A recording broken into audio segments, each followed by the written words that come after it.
विद्यार्थी मित्रांनो, एक थोडा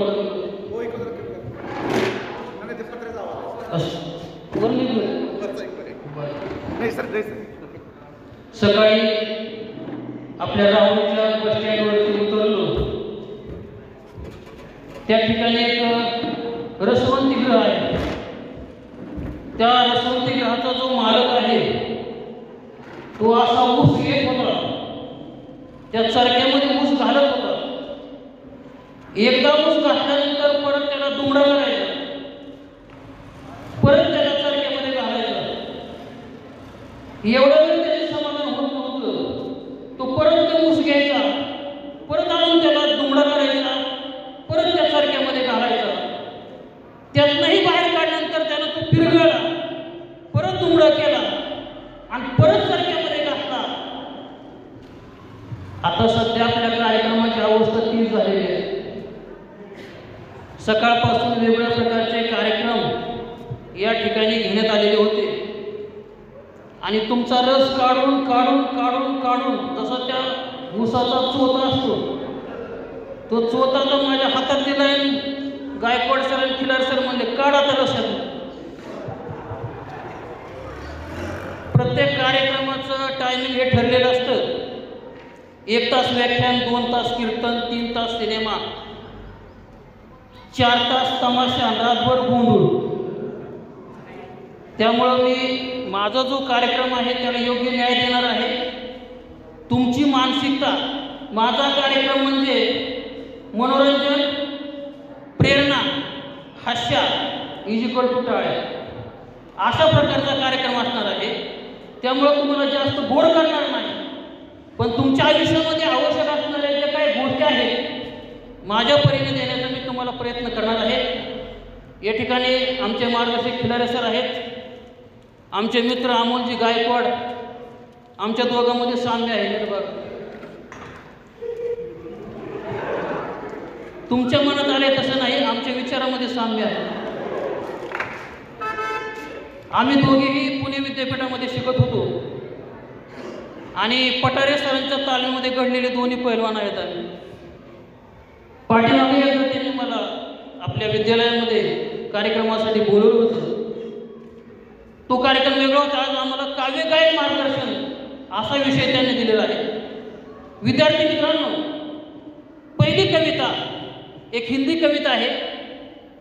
एक लहानपणी एक गोष्ट ऐकली होती, मराठी गोष्ट होती, बोधकथा होती आणि त्या बोधकथेचं रूपांतर मी त्या हिंदी कवितेमध्ये केलेलं आहे.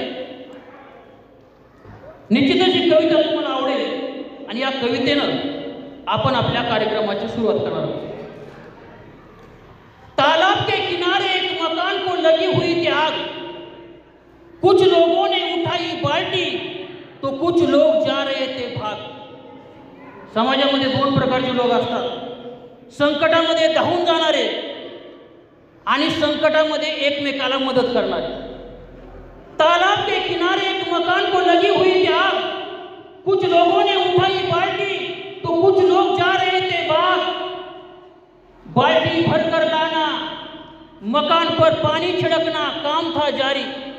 बाल्टी भरकर लाना, आग पर पानी छिड़कना, काम था जारी. आग नहीं बुझ पाई क्योंकि लगी थी भारी. ये सब नजारा एक छोटी सी चिड़िया देख आई. ये सब नजारा एक छोटी सी चिड़िया देख आई. आपने आप को नहीं रोक पाई. चिमनी पक्षी माहिती ना. तालाब पर जाकर अपने चोंच और अपने पंखों में पानी भर लाया. तालाब पर जाकर अपने चोंच और अपने पंखों में पानी भर लाया. जहाँ पर लगी थी आग वहाँ पर छिड़काया. दिन भर वह अपना यह करती रही काम. दिन भर वह अपना यह करती रही काम. शाम को थकी थकी एक पेड़ के नीचे बैठकर करने लगी आराम. तभी ऊपरी टहनी पर बैठा हुआ कौवा बोला. तभी ऊपरी टहनी पर बैठा हुआ कौवा बोला.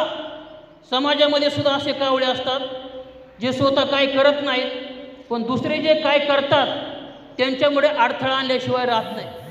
तभी ऊपरी टहनी पर बैठा हुआ कौवा बोला, अरे चिड़िया तू नाकाम कोशिश कर रही थी. सुई की नोक से पहाड़ खोदने का काम कर रही थी. सुई की नोक से पहाड़ खोदने का काम कर रही थी। तभी चिड़िया ने कहा, अरे कौवे, मुझे मालूम था मेरे चोंच के और पंखों के पानी से आग बुझने वाली नहीं, मेरे चोंच के और मेरे पंखों से आग बुझने वाली नहीं, लेकिन कुछ किए बिना हाथ पर हाथ धरे बैठना भी ठीक नहीं, लेकिन कुछ किए बिना हाथ पर हाथ धरे बैठना भी ठीक नहीं। कौवा यहाँ पर भी रुका नहीं। कौवे ने अगला सवाल उस चिड़िया से कहा, तूने जो यह किया है काम, इसका तुझे क्या मिलेगा दाम? हम काम क्यों करते हैं? कुछ दाम पाने के लिए। उसी प्रकार से उस कौवे ने इस चिड़िया से कहा, तूने जो यह किया है काम, इसका तुझे क्या मिलेगा दाम? चिड़िया ने हंसकर कहा, अरे कौवे, हर काम दाम के लिए नहीं किए जाते, कुछ काम नाम के लिए भी किए जाते हैं, कुछ काम नाम के लिए भी किए जाते हैं। कविता का अंत। कौवा यहाँ पर भी रुका नहीं। कौवे ने आखिरी सवाल उस चिड़िया से कहा, तूने जो यह किया है काम, इससे तेरा क्या होगा नाम? तूने जो यह किया है काम, इससे तेरा क्या होगा नाम? चिड़िया ने जो जवाब दिया है, अगर ये जवाब आप सभी को पसंद आए तो दोनों हाथ ऊपर उठाकर जोरदार तालियां बजाना। कौवे ने कहा, तूने जो यह किया है काम, इससे तेरा क्या होगा नाम? चिड़िया ने जवाब दिया, जब इस आग का इतिहास लिखा जाएगा, जब इस आग का इतिहास लिखा जाएगा, मेरा नाम आग लगाने वालों में नहीं, आग बुझाने वालों में लिखा जाएगा, आग बुझाने वालों में लिखा जाएगा।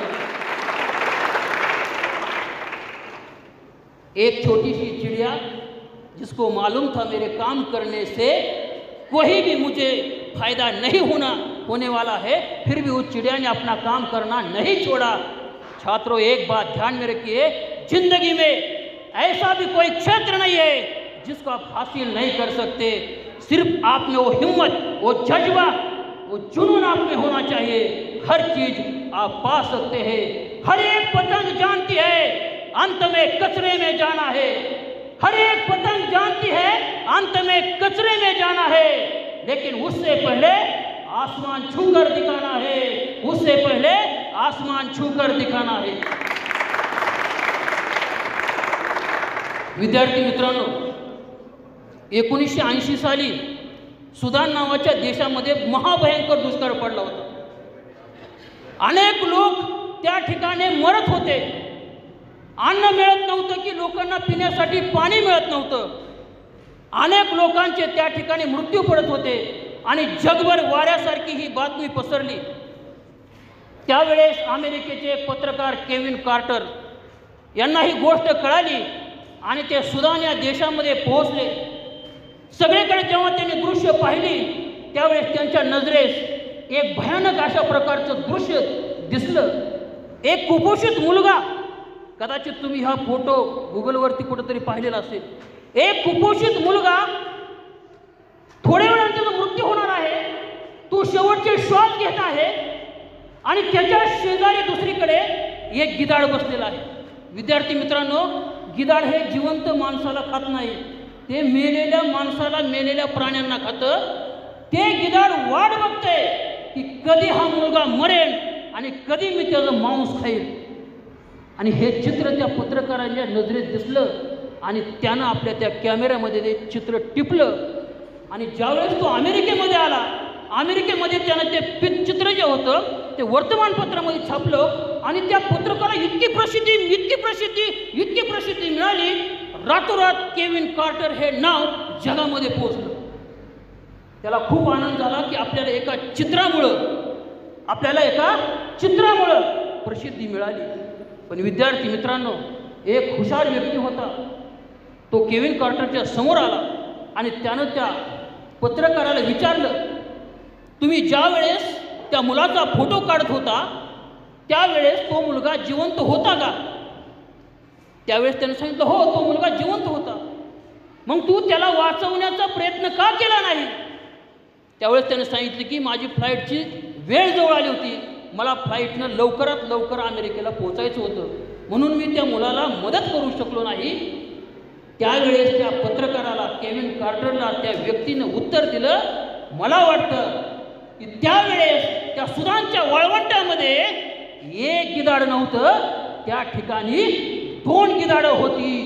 एक गिधाड ते पक्षाच्या स्वरूपात होतं आणि दुसरं गिधाड हे माणसाच्या स्वरूपामध्ये होतं.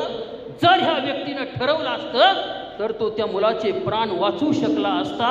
अरे, ज्या चित्रानं तुला प्रसिद्धी मिळाली त्या चित्राची वास्तविकता तू कधी अभ्यासायचा प्रयत्न केला नाही. तू सुद्धा एक गिधाड आहेस. विद्यार्थी मित्रांनो, हे वाक्य त्या केविन कार्टरला इतकं लागलं की त्याने गळ्याला फाशी घेतली आणि तो मृत्युमुखी पडला. या ठिकाणी एक गोष्ट आपण नोंद करायची आहे, ती म्हणजे माणुसकी. आजच्या कालखंडामध्ये समाजामध्ये संपत आलेली सगळ्यात महत्त्वाची गोष्ट आहे ती म्हणजे माणुसकी. आपला धर्मग्रंथ आपल्याला वेगवेगळ्या धर्मग्रंथांचं पालन करायला सांगतो, पण माणुसकी कोण सांगतं?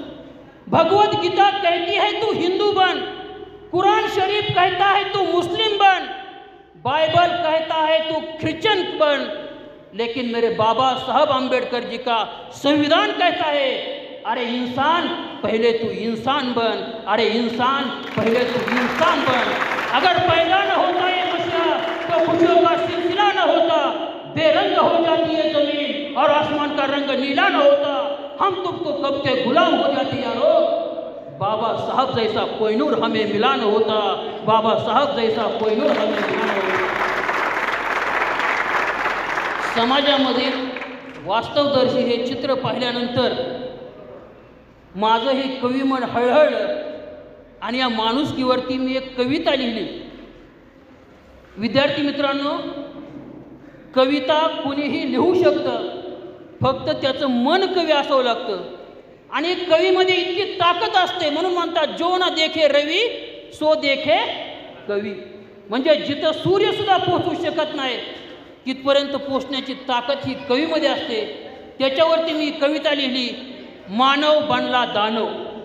माणूस असून माणुसकीला कसा लावला तडा, अरे माणूस असून माणुसकीला कसा लावला तडा, अरे मानवा आज भरला तुझ्या पापाचा घडा, अरे मानवा आज भरला तुझ्या पापाचा घडा.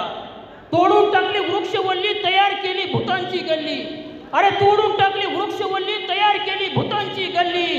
गोरगरिबांना आश्वासन देतो हल्ली, गोरगरिबांना आश्वासन देतो हल्ली, आणि निवडून येताच गाठतो मुंबई दिल्ली, आणि निवडून येताच गाठतो मुंबई दिल्ली. पैशासाठी आज खेळला तू रक्ताचा सडा, अरे पैशासाठी आज खेळला तू रक्ताचा सडा. माणूस असून माणुसकीला कसा लावला तडा, अरे दानवा आज भरला तुझ्या पापाचा घडा, अरे दानवा आज भरला तुझ्या पापाचा घडा. ज्यावेळेस अकलूजमध्ये विद्यार्थी मित्रांनो ही कविता मी सादर केली, माझ्या आयुष्यामधली ही पहिली कविता होती. आणि कविता मोठी आहे, त्यातलं फक्त एक कडवं मी तुम्हाला म्हणून दाखवलं आहे. प्रबोधन, मला माहिती आहे आतापर्यंत जे प्रबोधन मी तुम्हाला केलं प्रेरणारूपी प्रबोधन होतं. आता आपण थोडं मनोरंजनाकडे जाऊया विद्यार्थी मित्रांनो. कवितांची प्रेरणा मला कशी मिळाली? साध्या साध्या गोष्टीमधून आपल्याला कवितांची प्रेरणा मिळते. विद्यार्थी मित्रांनो, लहानपणी मी अनेक कविता ऐकल्या. आता त्या ज्या कविता होत्या ह्या फक्त मनोरंजनासाठी तयार केलेल्या कविता होत्या. तुम्ही सुद्धा अशा कविता ऐकलेल्या असतील. आता बघा, मी लहानपणी ज्या कविता ऐकायचो ज्याच्यामध्ये उद्देश काही नव्हता, पण त्याच्यामधून थोडंसं त्या लहान मुलांचं मनोरंजन केलं जात होतं. जरी या कवितेचा उद्देश काही नसला तरी या कवितेमधून कविता लिहिण्याची प्रेरणा माझ्या मनामध्ये निर्माण झाली. अशा बालपणी मी काही ऐकलेल्या कविता ज्या विनोदी आहेत, थोड्याफार ज्या तुम्हाला आवडतील असा मी निर्धार करतो.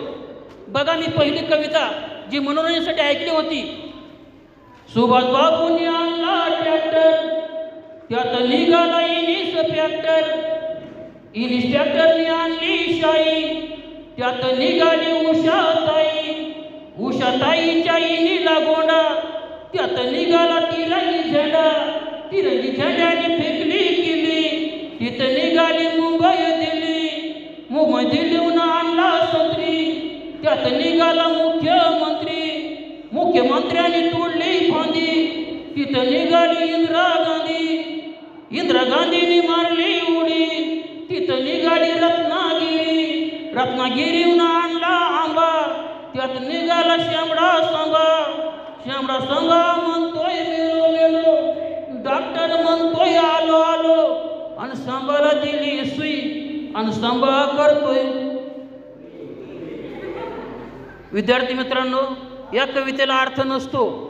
या कविता ज्या असतात या लहान मुलांचं मनोरंजन करण्यासाठी असतात. पण ज्यावेळेस मी ऐकायचो याच्यामधूनच मला हळूहळू प्रेरणा मिळत गेली.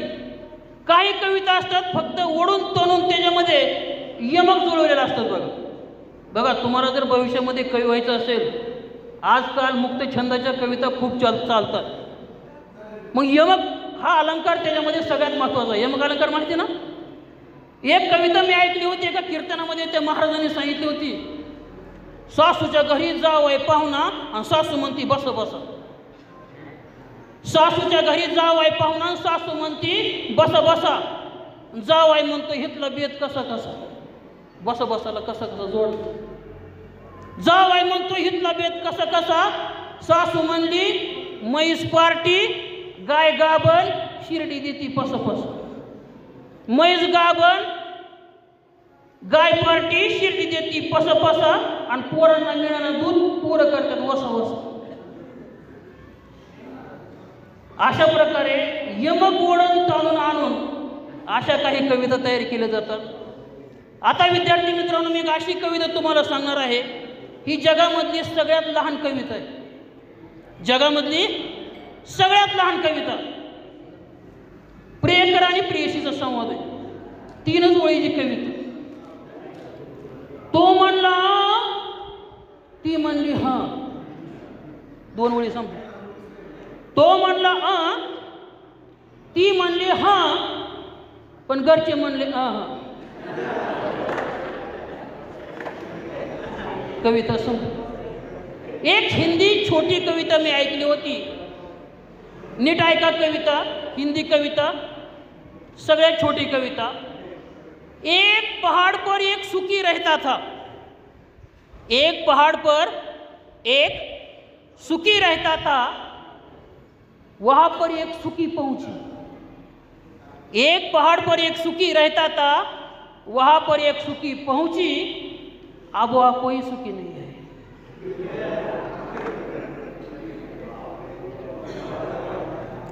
विनोदी कवितांचा प्रवास. विद्यार्थी मित्रांनो, मी अलीकडच्या कालखंडामध्ये एक विनोदी कविता लिहिलेली आहे. प्रत्येक व्यक्तीला वाटतं की वर्तमानपत्रामध्ये माझा फोटो छापून आला पाहिजेत. मला सुद्धा लहानपणी वाटायचं माझा सुद्धा पेपरमध्ये फोटो आला पाहिजे छापून. आणि त्या अपेक्षेप्रमाणे एक दिवस वर्तमानपत्रात माझा फोटो छापून आला. मला इतका आनंद झाला, मी साऱ्या पाहुण्या रवळ्याला वर्तमानपत्र दाखवायचं, माझा वर्तमानपत्रात फोटो आला. आणि त्याच्यावर आधारित एक कविता मी लिहिलेली आहे. नंतर मला असं वाटलं की माझा फोटो वर्तमानपत्रात छापून नसता आला तर बरं झालं असतं. ते कविता पूर्ण ऐकल्यानंतर तुमच्या लक्षात येईल. एक दिवस वर्तमानपत्रात माझा फोटो छापला. एक दिवस वर्तमानपत्रात माझा फोटो छापला, आणि काय आश्चर्य, त्या दिवशी पेपर सुद्धा खूप खपला. आणि काय आश्चर्य, त्या दिवशी पेपर सुद्धा खूप खपला. माझ्या आयुष्याच्या इतिहासात पहिल्यांदाच असं घडलं. माझ्या आयुष्याच्या इतिहासात पहिल्यांदाच असं घडलं. साऱ्या पाहुण्या आणि रावळ्यांचं सगळ्या स्वैऱ्यांचं रेकॉर्डच मी तोडलं. कारण आजपर्यंत कोणाचा फोटो छापला नव्हता, माझा छापला होता. साऱ्या पाहुण्या रावळ्यांचं सगळ्या सोयऱ्यांचं रेकॉर्डच मी तोडलं. सगळीकडून मला येऊ लागले फोन, सगळीकडून मला येऊ लागले फोन, आणि विचारू लागले हा रवींद्र दवणे आहे तरी कोण, आणि विचारू लागले हा रवींद्र दवणे आहे तरी कोण. त्या दिवशी सगळी माणसं माझ्याशी प्रेमानं वागली. त्या दिवशी सगळी माणसं माझ्याशी प्रेमानं वागली. काय सांगू, माझी छाती 56 इंचानं फुगली. आणि काय सांगू, माझी छाती 56 इंचानं फुगली. वाढदिवस नव्हता तरी त्या दिवशी केक मी कापला. वाढदिवस नव्हता तरी त्या दिवशी केक मी कापला. आणि काय सांगू आश्चर्य, त्या दिवशी पेपरसुद्धा खूप खपला. आणि काय सांगू आश्चर्य, त्या दिवशी पेपरसुद्धा खूप खपला. हा पहिला दिवस. कविता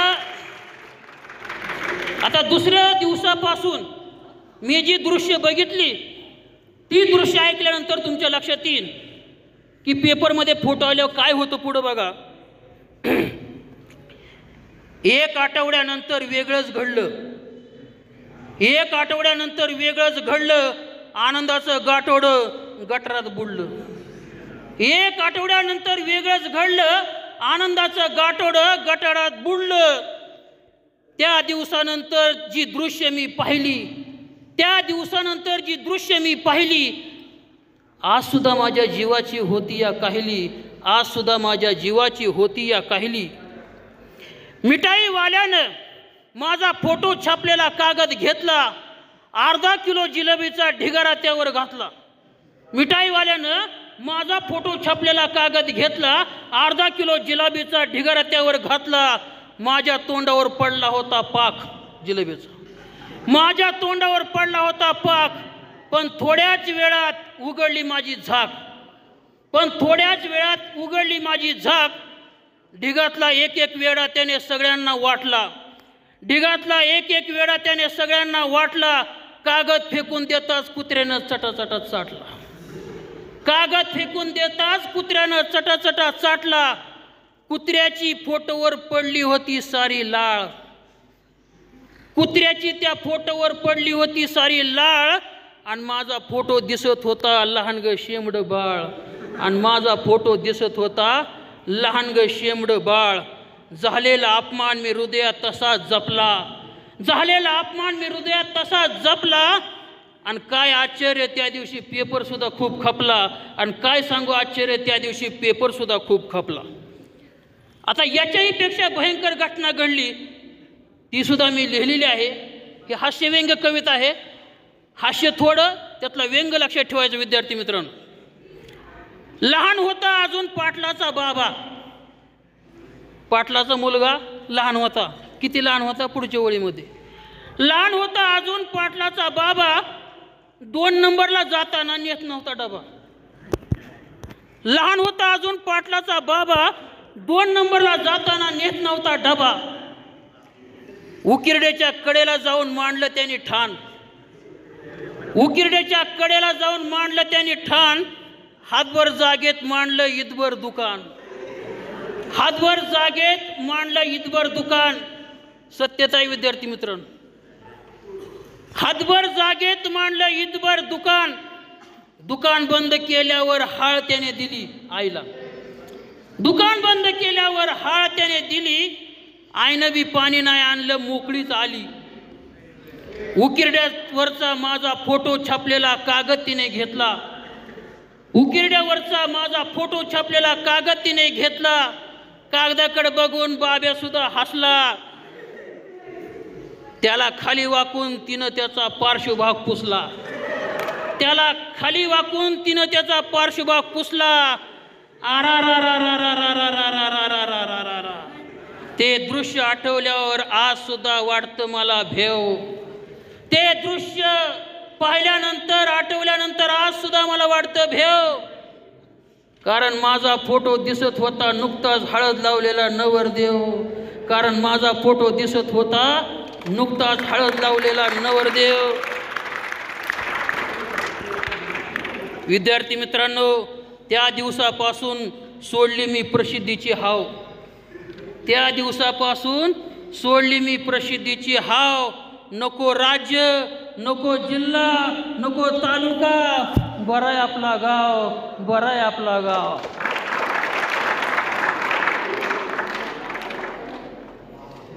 अभ्यास करत असताना एक गोष्ट मला सतत डिवचायची की युरोप खंडामध्ये जास्त शास्त्रज्ञ का तयार झाले, आपल्या भारतामध्ये का एवढे शास्त्रज्ञ तयार होऊ शकले नाही. संशोधन केलं विद्यार्थी मित्रांनो.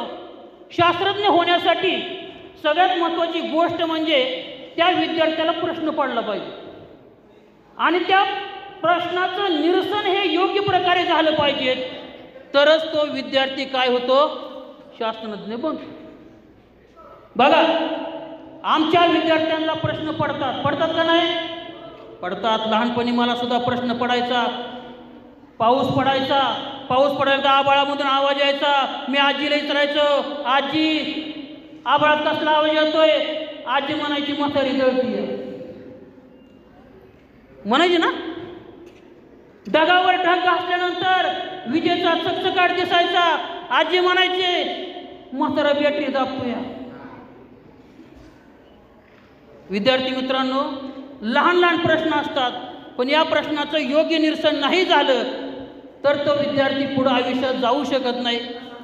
एका मुलानं पोळ्याच्या दिवशी नारळ फोडला आणि नारळ फोडला की त्या नारळामध्ये पाणी निघलं. तो पळतच आईकडे गेला. आईला म्हणला, आई नारळामध्ये पाणी कसं काय गेलं? आई म्हणली, देवाची करणी आणि नारळात पाणी. दुसऱ्या सणाला त्यानं नारळ फोडला, नारळात पाणीच नाही निघलं. तो पळत गेला, उत्सुकता लागली. आईला म्हणला, आई तू तर म्हणली देवाची करणी नारळात पाणी, हे नारळात तर पाणी नाही. आई कामात व्यस्त होती. आई म्हणली, देवाची करणी काय काय नारळात नसतं पाणी. एक मुलगी होती, लहान शिमडी होती. तिच्या नाकाला सारखा शिमूड यायचा, पण त्याला काय म्हणतात हे तिला माहीत नव्हतं. ती एक दिवस आईकडे गेली ना आईला म्हणली, आई हे काय, व्हॉट इज दिस?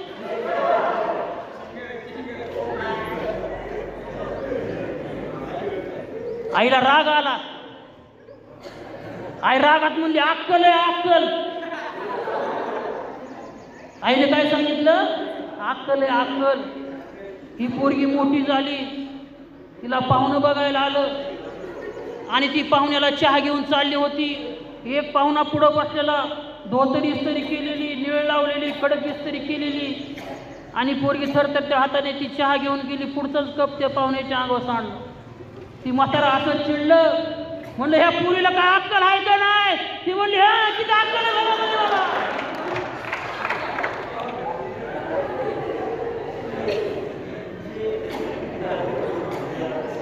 हा साधं भाग आहे, पण चुकीचं विद्यार्थ्यांना मार्गदर्शन केल्यामुळं काय होतं हे तुम्ही लक्षात घ्यायचे. युरोप खंडामधला एक मुलगा अभ्यास करत बसला होता. आईनं डाळ शिजायला टाकली होती आणि त्या डाळीच्या वर एक परत ठेवलेली होती पात्र. ते थडथड उडायला लागलं. आईला म्हणलं, आई हे पात्र थडथड का उडतंय? आई म्हणली, नाही देवाची करणी, पात्र लागलं नाचायला. आई म्हणली, बाळा मला बी माहीत नाही, तू शाळेत जा, तुझ्या विज्ञानच्या शिक्षकाला विचार, ते सांगतील तुला.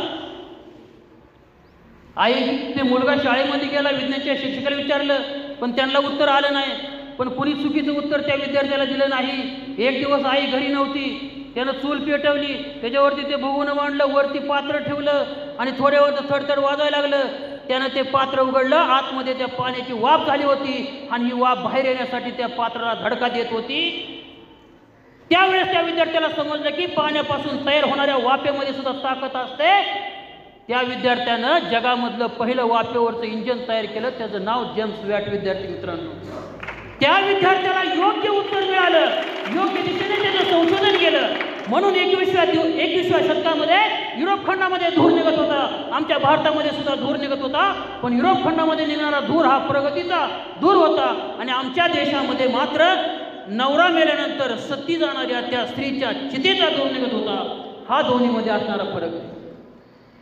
विद्यार्थी मित्रांनो, आपली आई, आपली वडील आपल्यासाठी सदैव पुढे जाण्यासाठी रात्रंदिवस कष्ट करत असतात. तुम्ही आजपर्यंत जिथं पोहोचलेला आहात, यासाठी तुमच्या आई वडिलांचं कष्ट तुमच्याबरोबर आहे. अशी जी आई असते, जी स्वतः आपल्या पायाची लक्तरं बनवते, त्या पायामध्ये नीट चपला नसतात, पण तिला वाटतं माझा मुलगा कॉलेजला गेला पाहिजे, माझी मुलगी कॉलेजात गेली पाहिजेत, शिकली पाहिजेत. त्या आईची अर्थ हाक जी आहे ती या कवितेमधून विद्यार्थी मित्रांनो मी तुमच्यासमोर सादर करणार आहे. खूप छान कविता आहे, म्हणजे आतापर्यंत मी जी कविता सादर केली यापेक्षा खूप छान कविता आहे.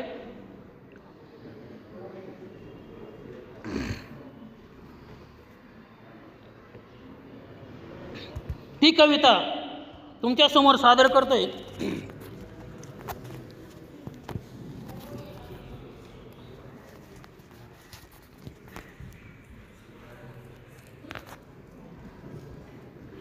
घमाघमाच्या थेंबानर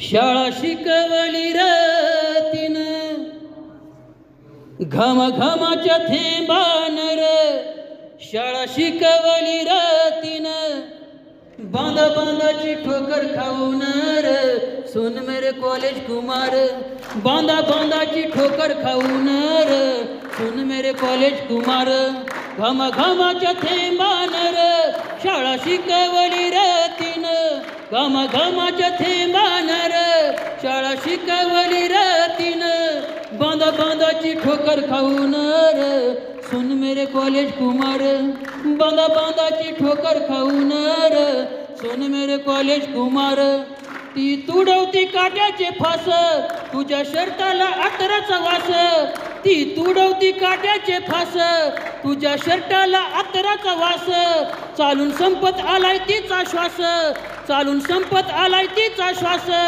तुला शाळेत जायला पास, तिला सुखाचा मिळना घास रे सुन मेरे कॉलेज कुमार, तिला सुखाचा मिळना घास रे सुन मेरे कॉलेज कुमार, तुझा पेताड दारुडा बाप गुरा ढोरावानी तिला मारी, तिचा तुझा पेताड दारुडा बाप तिच्या नशिबी आलाय राब, गुरा ढोरावानी तिला मारी तरी पडती या कामाच्या आरी, गुरा ढोरावानी तिला मारी तरी पडती या कामाच्या आरी, बापा बघून थर थर कापर सुन मेरे कॉलेज कुमार, बापा बघून थर थर कापर सुन मेरे कॉलेज कुमार, ती जगती तुझ्यासाठी म्हणती हिरा आला माझ्या पोटी, ती जगती तुझ्यासाठी म्हणती हिरा आला माझ्या पोटी, तीन रंगाची घालती या साडी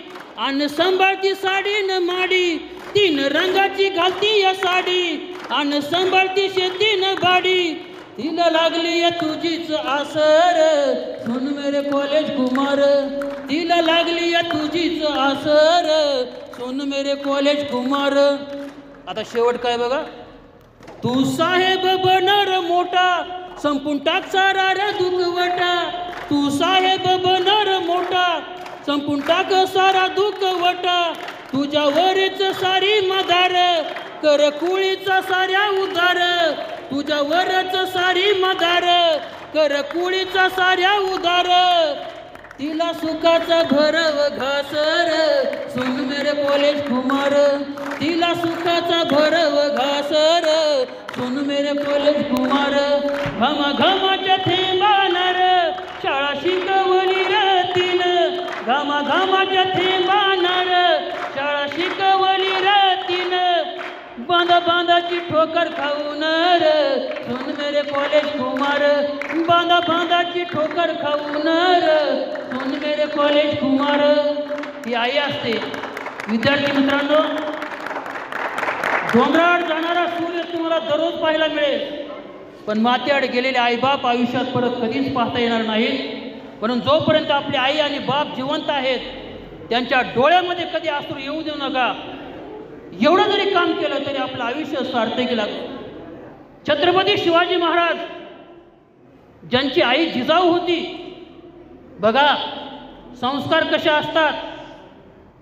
माँसाहेब जिजाऊ ज्या वेळेस शिवाजी महाराजांना पाळण्यात टाकायच्या आणि त्यांना झोका द्यायच्या, काय सांगायच्या, शिवबा तुम्हाला राज्य निर्माण करायचंय, शिवबा तुम्हाला रयतेचं राज्य निर्माण करायचंय, शिवबा तुम्हाला स्वराज्य निर्माण करायचंय. आपली आई आपल्याला पाळण्यात टाकती आणि काय म्हणती, हाड हाड हाड हाड हाड हाड. तिथून जी आपली हाडहाड सुरू होते नदीला जाऊस तर हाडहाड. म्हणून मी म्हणतो Jijau is a knowledge, Shivaji is a action, result success. स्वराज्य निर्माण झालं जिजाऊ आणि शिवबांच्या कर्तृत्वामधून, लक्षात घ्या. जास्त उदाहरण देत नाही. जिजाऊंची शिकवण कशी होती. 1639ला माँसाहेब जिजाऊ आणि शिवबा बेंगलोर मुक्कामी होते आणि बेंगलोर मुक्कामी असताना त्या बेंगलोरच्या दरबारामध्ये शिवाजी महाराजांचं वय 9 वर्षाचं आणि त्या बेंगलोरच्या दरबारामध्ये एका नर्तकीचा नाच चालू होता. Thuy Thuy Thuy Thuy Thuy Thuy करत ती नर्तकी नाचत होती.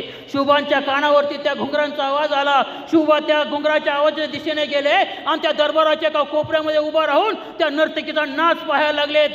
थोड्याच वेळात तिकडं महालामध्ये आगमन झालं आऊसाहेब जिजाऊंचं. त्यांनी पाहिलं शिवबा दिसत नाही. हाक मारली, शिवबा शिवबा शिवबा.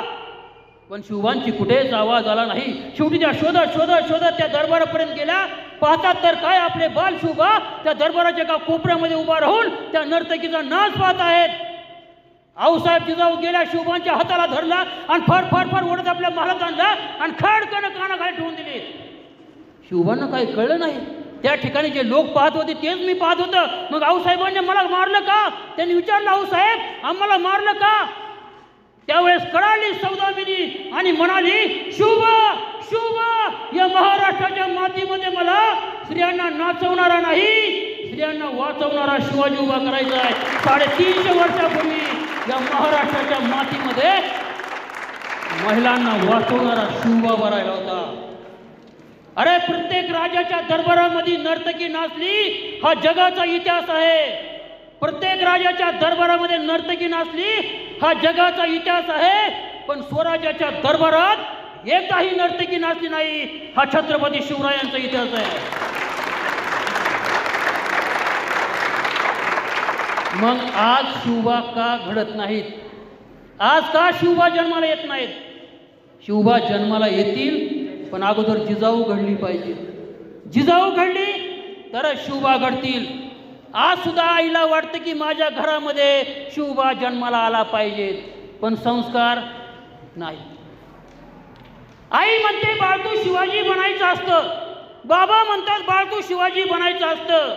पण पोरग शाळेला निघालं की आई म्हणते कुणाच्या आद्यात पडायचं नसतो, कुणाच्या मध्यात पडायचं नसतो, आपल्या पुरतंच आपण बघायचं असतो, जगाची भांडणं सोडवायची नसतात. आणि आई म्हणते बाळ तू शिवाजी बनायचं असतं, आणि बाबा म्हणतात बाळ तू शिवाजी बनायचं असतं. आई म्हणते मोरगा सहलीला निघालं की आई म्हणते एसटीच्या मधोमध बसायचं असतो, पुढून ठोकलं तरी मागून ठोकलं तरी आपण सुरक्षित वाचायचं असतं. आणि आई म्हणते बाळ तू शिवाजी बनायचं असतं, आणि बाबा म्हणतात बाळ तू शिवाजी बनायचं असतं. बाबा म्हणतात पुराच्या कार्यक्रमाला जायचं नसतं, गेलं तरी लांब उभा राहायचं असतं, आणि भांडणं लागली की पळून घरी यायचं असतं. आणि आई म्हणते बाळ तू शिवाजी बनायचं असतं, आणि बाबा म्हणतात बाळ तू शिवाजी बनायचं असतं. बाबा म्हणतात पावसात भिजायचं नसतं, उन्हात तळायचं नसतं, थंडीत कुडकुडायचं नसतं, घरात बसून मोबाईलवर कार्टून बघायचं असतं. आणि आई म्हणते बाळ तू शिवाजी बनायचं असतं, आणि बाबा म्हणतात बाळ तू शिवाजी बनायचं असतं. हे बाळच एक दिवशी चिडतं, हे बाळच एक दिवशी चिडतं आणि म्हणतं आई आई मी शिवाजी बनायचं असतं, बाबा बाबा मी शिवाजी बनायचं असतं. पण बाबा त्याआधी तुम्ही शहाजी बनायचं असतं, आणि आई आई तू जिजाऊ बनायचं असतं, त्यावेळेस तुम्ही शिवाजी बनायचं असतं. अरे शिवाजी हे नाव कधीतरी उलट वाचून बघा.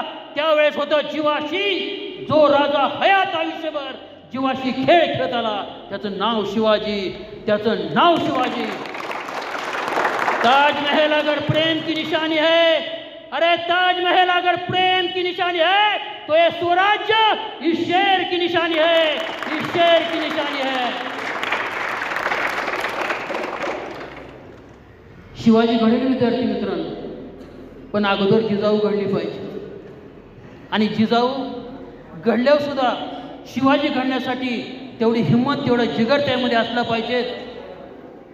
विद्यार्थी मित्रांनो, आजच्या कालखंडामध्ये संघर्ष विद्यार्थ्यांचा वाढलेला आहे, परंतु असं असताना देखील दुसऱ्या मार्गाने जाऊन विजय मिळवण्याचा प्रयत्न करणाऱ्या विद्यार्थ्यांची संख्या वाढलेली आहे.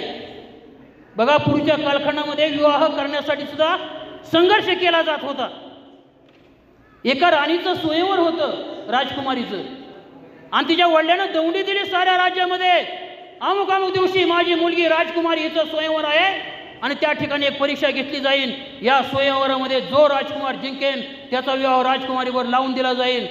तारीख ठरली, दिवस ठरला, वेळ ठरली, सारे राजकुमार आले.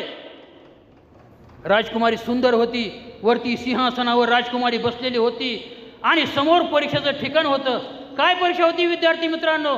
त्या ठिकाणी एक हाऊद खांदलेला होता 50 मीटरचा, त्याच्यामध्ये निम्म पाणी होतं आणि त्या पाण्यामध्ये मगर होती, त्या पाण्यामध्ये आजगर होतं, त्या पाण्यामध्ये सुसर होती, त्या पाण्यामध्ये दहामन होते, सगळे विषारी जलचर त्या पाण्यामध्ये सोडलेले होते. आणि पण होता विद्यार्थी मित्रांनो, जो विद्यार्थी या कडेपासून त्या कडेपर्यंत पोहत पोहत जिवंत बाहेर निघण, त्या राजकुमाराचा विवाह राजकुमारी बरोबर लावला जाईल. राजकुमारी यायचा, राजकुमारीकडे बघायचा, त्याला आनंद व्हायचा, कारण राजकुमारी सुंदर होती. पण इकडं हौदाकडे बघितलं की तोंड वाकडं व्हायचं, त्याला ती दहामन दिसायची, ती आजगर दिसायचं, तोंड आ केलेलं, ते निघून जायचं. 1 तास गेला, 2 तास गेले, 3 तास गेले, कोणीच त्या हौदामध्ये उडी मारायला तयार नाही. राणीचा राजकुमारीचा सुवयंवर होईल का नाही हा प्रश्न सगळ्यांच्या समोर पडला होता. तेवढ्या धपकन एक जण आतमध्ये पडलं आणि त्याने धडपड धडपड धडपड धडपड धडपड धडपड करत पलीकडच्या किनाऱ्यावर तो बाहेर निघाला. बाहेर निघाल्यानंतर सगळ्यांनी त्याला उचलून धरलं आणि त्याचा जय जयकार सुरू झाला. आता तुझं स्वयंवर राजकुमारीवर होणार, आता तुझं स्वयंवर राजकुमारीवर होणार. पण ते खूप चिडलेलं होतं. ते म्हणला स्वयंवर बिवर गेलं खड्ड्यात, म्हणला मला ढकलून कोण दिलं सांगा म्हणला. विद्यार्थी मित्रांनो, ढकलून दिलं होतं त्यांच्या गुरूंनी, कारण जे क्षेत्र शिष्य ओळखू शकला नाही ते क्षेत्र गुरूंनी ओळखलं होतं. काय ओळखलं होतं? त्या पाण्यामध्ये असणारे जे काही जलचर होते हे नकली डुप्लिकेट होते. म्हणून विद्यार्थी मित्रांनो, एखादं क्षेत्र जर चांगलं असेल, आपला विद्यार्थी त्यात उतरण्यासाठी तयार नसेल तर त्याला झोकून देण्याचं काम हे शिक्षक करत असतात. म्हणून गुरु आपल्या आयुष्यामध्ये सगळ्यात महत्त्वाचे आहेत. म्हणून संत कबीर म्हणतात, गुरु गोविंद तो खडे काके लागो पाय, बलहरी आपकी जिन गोविंद जीव बताय, सद्गुरु की महिमा अनंत, अनंत किया उपकार, अनंत लोचन उगाड्या, अनंत दिखावन हार. विद्यार्थी मित्रांनो, शेवटचे एक गीत तुमच्या समोर सादर करतो. जे गीत सादर करण्यासाठी गायकवाड सरांनी मला सांगितलं होतं की ते गीत तुम्ही शेवटच्या कार्यक्रमाच्या शेवटी सादर करा.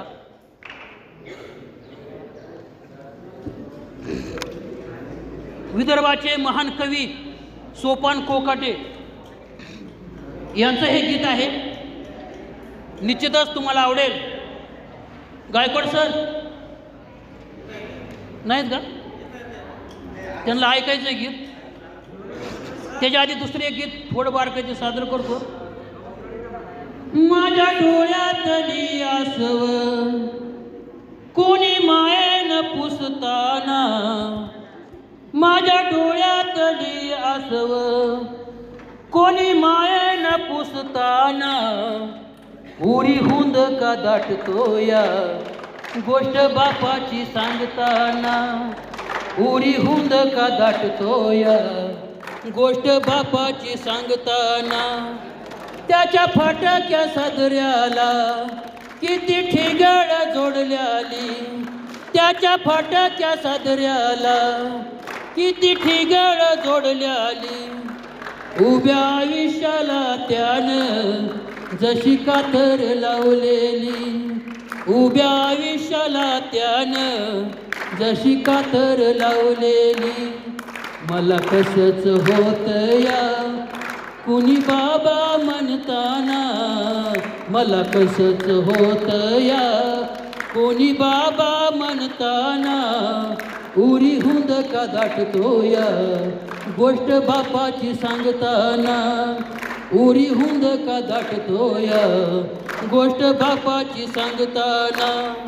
बरविला घास मुटका माझ्या इवल्या मुखात, बरविला घास मुटका माझ्या इवल्या मुखात, त्याचा जन्म कष्टात पण साधान सुखात, त्याचा जन्म कष्टात पण साधान सुखात.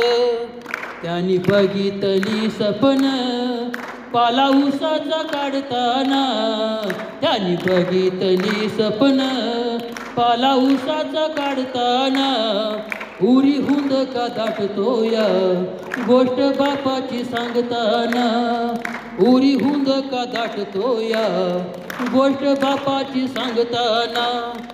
सदा चालू ओढातान नाही भूकच विभान, सदा चालू ओढातान नाही भूकच बिभान काया झिजवली परी नाही लवली ती मान काया झिजवली परी नाही लवली ती मान माझ्या जिंदगीचं त्यानं असं सपन लिवताना माझ्या जिंदगीचं त्यानं असं भविष्य लिवताना उरी हुंद का दाटतोय गोष्ट बापाची सांगताना उरी हुंद का दाटतोय गोष्ट बापाची सांगताना माझ्या अंगावरी त्यानं रग मायेचा घातलेला माझ्या अंगावरी त्यानं रग मायेचा घातलेला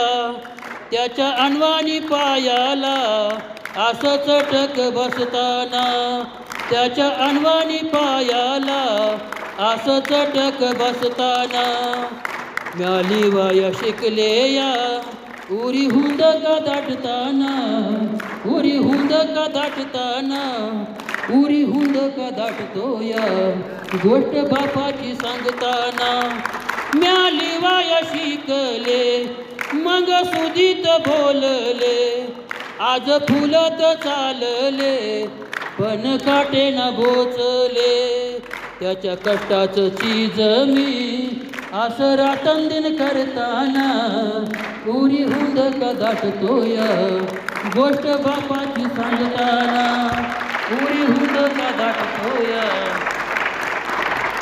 आले का गायकवाड चालेल ना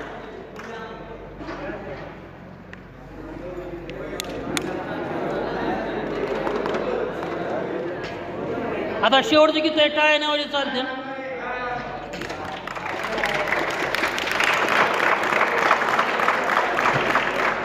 विदर्भाचे महान कवी सोपान कोकट यांची रचना आहे टाळ्या वाजवू नका एवढं ऐका फक्त शेवटचं गीत आहे विसरू नको रे आई बापाला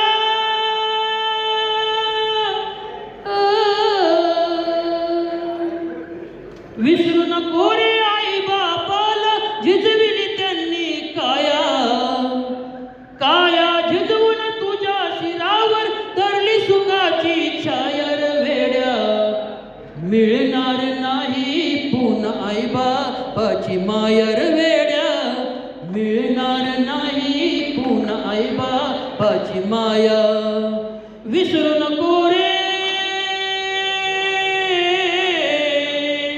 विसरू नको रे आई बापाला झिजविली त्यांनी काया काया झिजवून तुझ्या शिरावर धरली सुखाची छायर वेड्या मिळणार नाही पुन्हा आई बापाची मायर वेड्या मिळणार नाही पुन्हा आई बापाची माया तुझं मिळतील बायका पोर गणगोत्र मित्र परिवार रे तुझं मिळतील बायका पोर गणगोत्र मित्र परिवार स्वार्थाने गुरफटलेला तो मायेचा बाजार स्वार्थाने गुरफटलेला तो मायेचा बाजार जीवनामधील अमोल संधी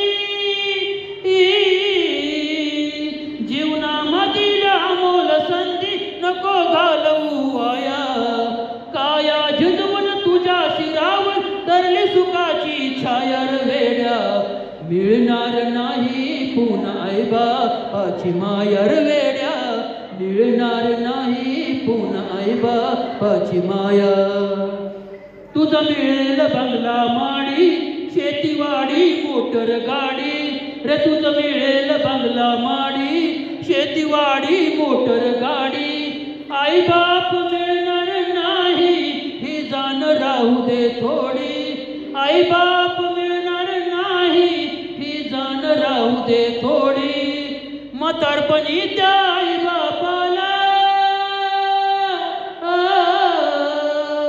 म्हातारपणी त्या आई बापाला लावशील भीक मागाया काया झिजवून तुझ्या शिरावर धरली सुखाची छायर वेड्या मिळणार नाही पुन्हा आई बापाची मायर वेड्या मिळणार नाही बापाची माया. आई बाप जिवंत असता नाही तू केली सेवा. आई बाप जिवंत असता नाही तू केली सेवा. ते मेल्यावरती कशाला म्हणतोस देवा देवा. ते मेल्यावरती कशाला म्हणतोस देवा देवा. बुंदी लाडूच्या पंक्ती उठवशी, अरे बुंदी लाडूच्या पंक्ती उठवशी नंतर तुझे वाया. काया झिजवून तुझ्या शिरावर धरली सुखाची छाया रे वेड्या. मिळणार नाही पुन्हा आई बापाची माया रे वेड्या. मिळणार नाही पुन्हा आई बापाची माया. स्वामी हाती जगाचा आई विना भिकारी. स्वामी हाती जगाचा आई विना भिकारी. समजून उमजून वेड्या होऊ नको विचारी. समजून उमजून वेड्या होऊ नको विचारी. सोपानाचे बोध ध्यान घे, अरे सोपानाचे बोध ध्यान घे. अज्ञान हे घालवाया. काया झिजवून तुझ्या शिरावर धरली सुखाची छाया रे वेड्या. मिळणार नाही पुन्हा आई बापाची माया रे वेड्या. मिळणार नाही पुन्हा आई बापाची माया. विसरू नको रे,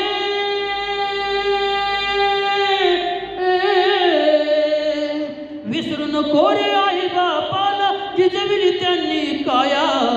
काया झिजवून तुझ्या शिरावर धरली सुखाची छाया रे वेड्या. मिळणार नाही पुन्हा आई बापाची माया रे वेड्या. मिळणार नाही पुन्हा आई बापाची माया. नाही रे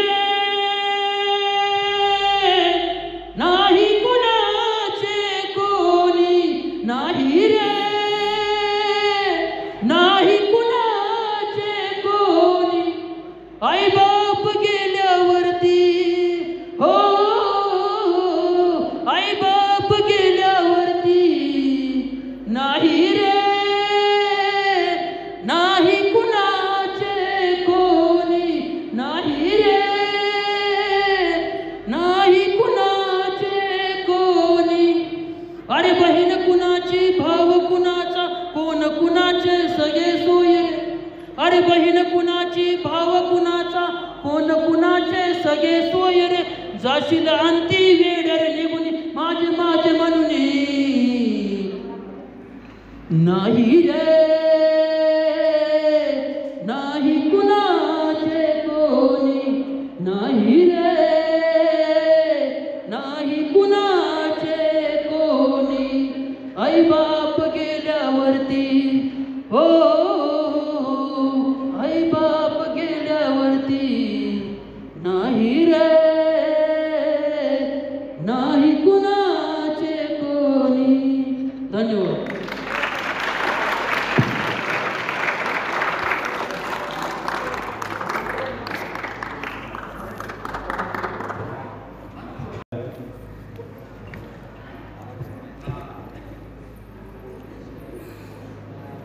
हॅलो, मनापासून धन्यवाद सर. आदरणीय रवींद्र धोने खास आपल्या शिबिरासाठी सोलापूरवरून या ठिकाणी आपल्याला सुंदर अशा कविता सादरीकरण करण्यासाठी या ठिकाणी आले. जवळपास त्याने तब्बल 2 तास आमच्या विद्यार्थ्यांना बघून असं मार्गदर्शन केलं. खरं तर सर आपण पहिल्यांदाच म्हणले होते की दिवसभर खूप आता सुंदर कार्यक्रम झाला आणि तुम्ही रसवंतीचं उदाहरण दिलं सुरुवातीलाच की सगळा रस काढून घेतला आणि त्या रसाचा राहिलेला चोथा असतो तो चोथा माझ्याकडे दिला आणि सांगितलं की याच्यामधून रस काढा. खरोखर सर आपण या ठिकाणी रस काढण्याचा खूप सुंदर असा प्रयत्न केला आणि तो सफलही झाला. आपल्या कविता सादरीकरण खरोखर या काळजाला भिडणाऱ्या होत्या.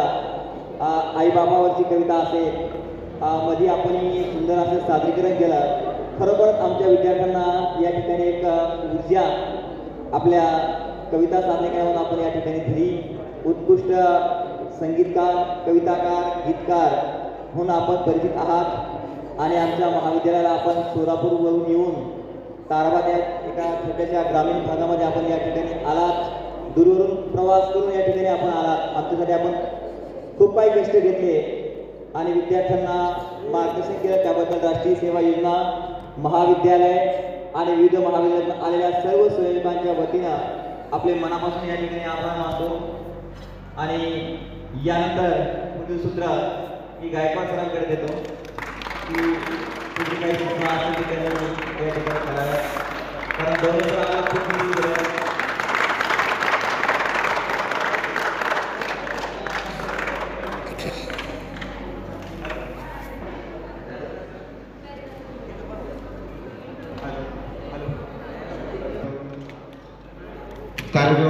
कार्यक्रमाचं आजच्या दुसऱ्या दिवसातलं तिसरं सत्र संपलेलं आहे.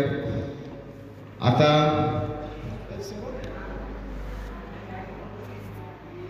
आपल्याला छानसं चहा होईपर्यंत फोन तुम्हाला मी कालच सांगितलं, ते फोन तुम्ही इथं आणायचे नाही.